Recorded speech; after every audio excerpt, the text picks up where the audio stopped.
And this is part of social media. It's part of building the network and appreciating people, right down to when you talk about you want to give credit to people. It's this is social media. This is not mass announcement, interrupt people, and hook them media. That's I think that's a different course, isn't it, Tim? I've been in that course, but that's not the one we're talking about today. That's right.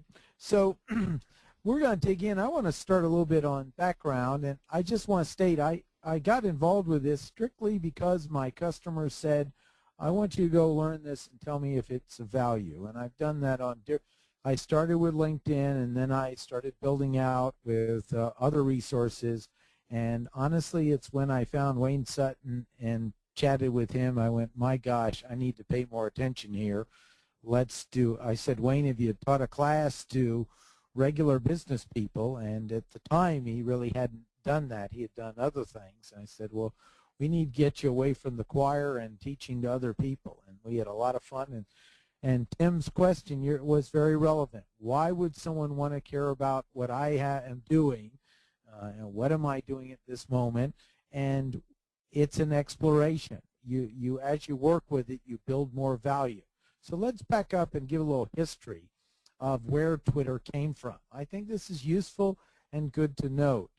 You can find, see the web link at the bottom, but where this came from. But it was really inspired. Remember the away messages from instant messaging, and that apparently Jack Dorsey claims that was one of the original ideas, and a company was having some challenging business times and said, let's brainstorm together and come up with some new stuff. And out of a brainstorming session, the idea of how can we send a text message over the phone, limited to about 140 characters or 160 characters, and how can we send that limited character out to a group of people? So you could say, hey, I'm at this diner and it's really good and they have a special on pizza tonight, you might want to come. So that was to understand the original idea, that's where it came from. And then they started using it, and it kind of had an addictive quality. They loved to be able to share tips with friends and find out what's going on and have more of a sense of a real test quality for people who wanted to follow it. And this is key because it's an opt-in where you're choosing whether your attention is there or not. It immediately circumvented some of the issues of spam. You aren't signing up, not that newsletters aren't great, but you aren't signing up for a newsletter that's coming in different formats from other newsletters.